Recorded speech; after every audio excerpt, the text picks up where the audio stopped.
एक समय की बात है। किसी गांव में एक बहुत ही ज्ञानी पंडित रहता था। एक दिन वह अपने बचपन के एक मित्र से मिलने किसी दूसरे गांव जा रहा था। उसका वह मित्र बचपन से ही गूंगा और एक पैर से अपाहिज था।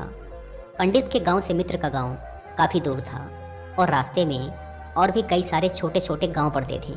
पंडित अपने धुन में चला ही जा रहा था कि रास्ते में उसे एक आदमी और मिल गया और वह भी पंडित के साथ साथ चलने लगा। उस आदमी को देख पंडित खुश हो गया। उसने सोचा, चलो अच्छा हुआ, साथ साथ चलने से सफ़र आसानी से कट जाएगा। बात की शुरुआत करने के लिए पंडित ने उस व्यक्ति से उसका नाम पूछा तो उसने अपना नाम महाकाल बताया। पंडित को यह नाम कुछ अजीब सा लगा, लेकिन उसने नाम के विषय में कुछ और पूछना उचित न समझा। दोनों धीरे धीरे साथ में चल ही रहे थे कि तभी रास्ते में एक गांव पड़ा। गांव का प्रवेश द्वार आते ही महाकाल ने पंडित से कहा, तुम आगे चलो, मुझे इस गांव में एक संदेश देना है, मैं तुमसे आगे मिलता हूँ। पंडित ने कहा, ठीक है, और वह आगे चल पड़ा। थोड़ी ही देर में उस गांव में एक खबर फैली कि एक व्यक्ति को भैंसे ने अपनी सींग में फंसाकर मार दिया है। जैसे ही भैंसे ने उस व्यक्ति को मारा, ठीक थोड़ी ही देर में महाकाल पंडित के पास वापस आ गया। फिर दोनों चलना शुरू कर देते हैं और चलते चलते एक दूसरे गांव के बाहर पहुंचते हैं। उस गांव के बाहर एक बड़ा सा मंदिर बना था और ठहरने की व्यवस्था भी अच्छी लग रही थी। पंडित के मित्र का गांव भी अभी वहां से काफ़ी दूर था और रात भी होने वाली थी। तो पंडित ने महाकाल से कहा, रात्रि होने वाली है, पूरे दिन चलते चलते थक भी चुके हैं और भूख भी लग रही है, तो भोजन करके यहीं रात्रि विश्राम कर लेते हैं, फिर सुबह आराम से आगे की यात्रा करेंगे। महाकाल ने कहा, ठीक है, मुझे इस गाँव में किसी को कुछ ज़रूरी सामान देना है, तुम भोजन करके आराम करो, मैं बाद में आकर भोजन कर लूँगा। इतना कहकर वह वहाँ से चला गया। लेकिन उसके जाते ही कुछ ही देर में गांव में धुआं उठता दिखाई दिया और देखते ही देखते पूरे गांव में आग लग गई। पंडित ने आश्चर्य से सोचा कि यह महाकाल जहाँ भी जाता है वहाँ कोई न कोई अनहोनी जरूर हो जाती है, कुछ तो गड़बड़ है इस व्यक्ति में। लेकिन पंडित ने रात्रि में महाकाल से इस बारे में कुछ भी पूछना ठीक न समझा। सुबह होते ही फिर दोनों ने अपने गंतव्य की ओर चलना शुरू कर दिया। कुछ देर चलने के बाद रास्ते में फिर एक गांव आया। महाकाल ने फिर पंडित से कहा, आप आगे चलते रहिए, मुझे इस गांव में भी एक ज़रूरी काम है, मैं जल्दी से वह काम निपटा कर आपसे आगे वाले रास्ते में मिलता हूँ। यह कहकर महाकाल वहाँ से चला गया। लेकिन पंडित इस बार आगे नहीं गया।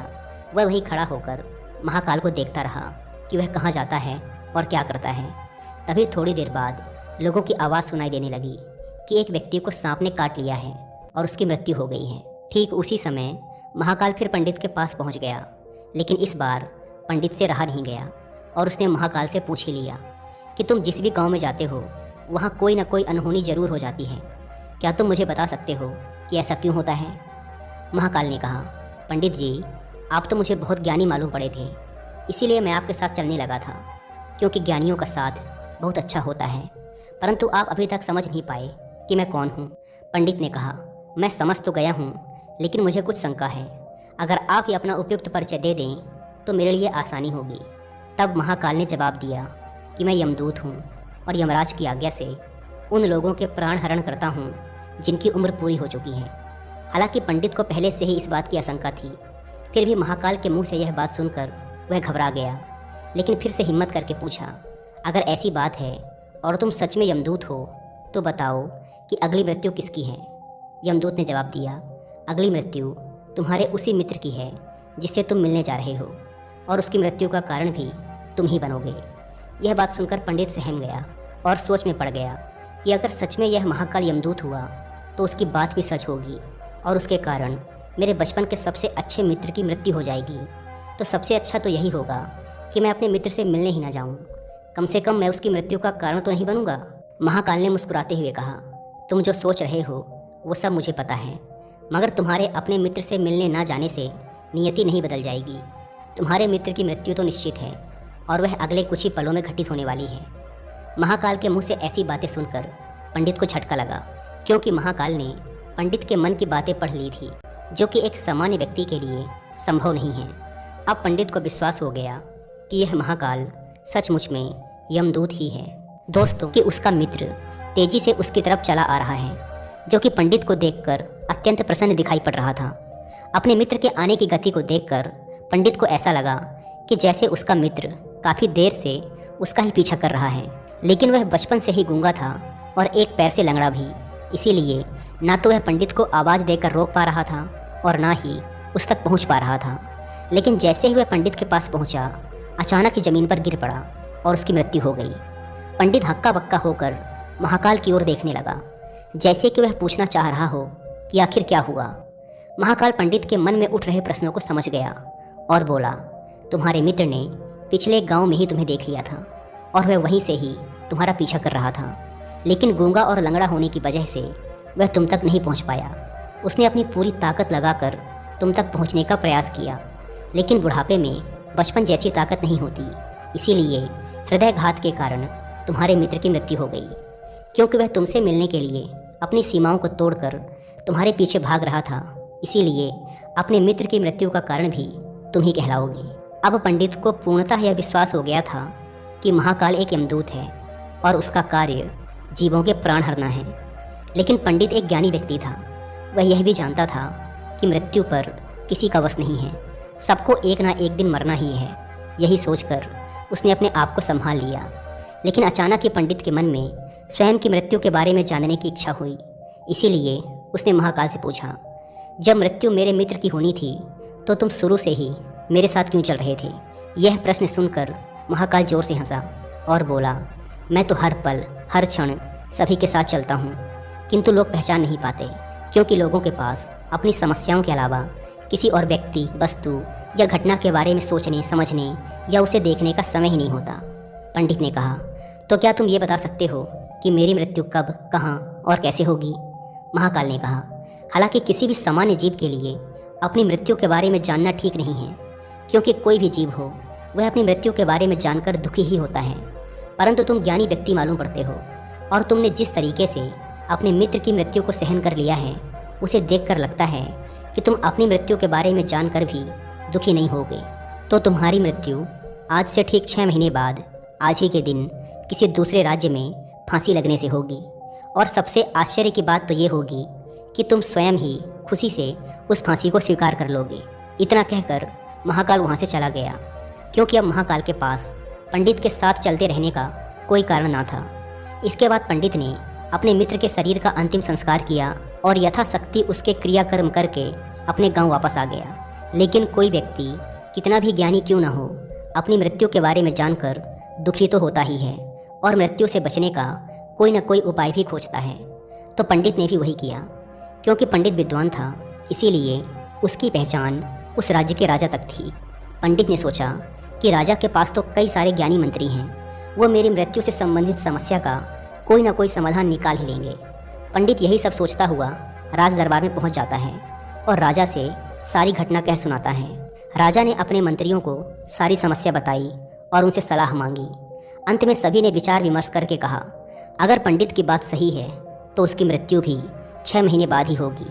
लेकिन मृत्यु तो तब होगी जब वह किसी दूसरे राज्य में जाएगा। यदि वह किसी दूसरे राज्य में जाए ही ना तो मृत्यु ही नहीं होगी। मंत्रियों की यह सलाह राजा को भी सही लगी।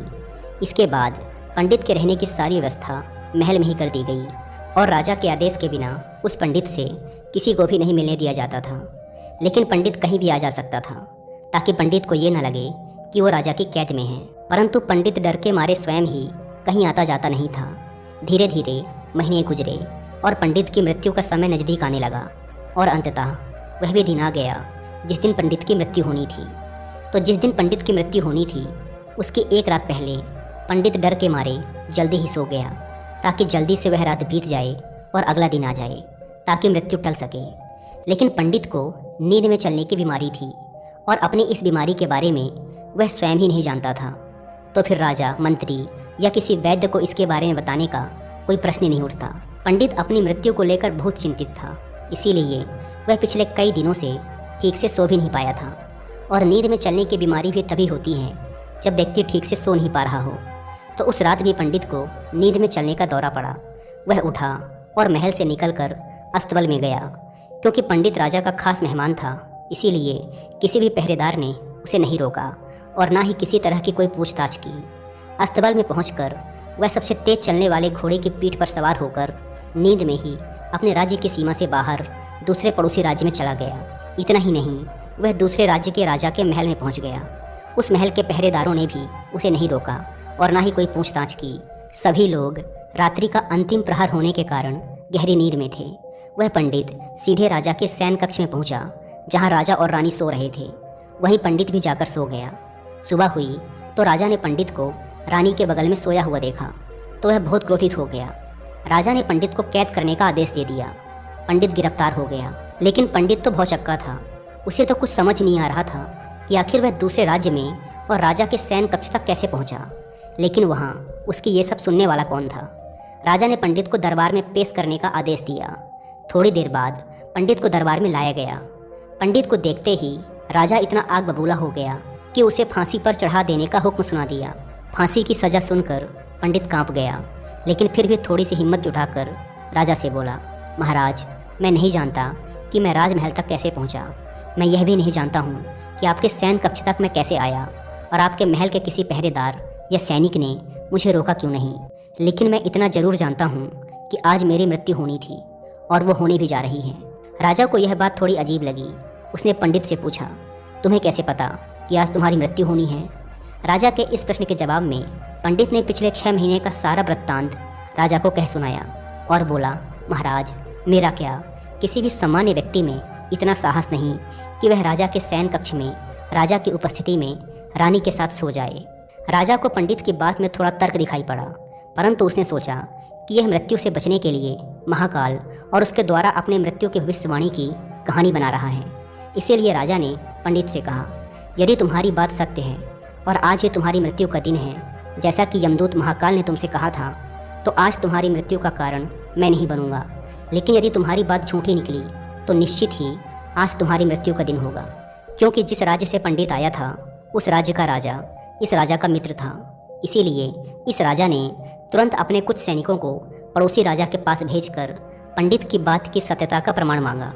भेजे गए सैनिक शाम तक लौटे और उन्होंने राजा को बताया कि महाराज, पंडित जो कुछ भी कह रहा है वो सब सत्य है। पड़ोसी राज्य के राजा ने पिछले 6 महीने से पंडित के रहने की सारी व्यवस्था अपने ही महल में कर रखी थी।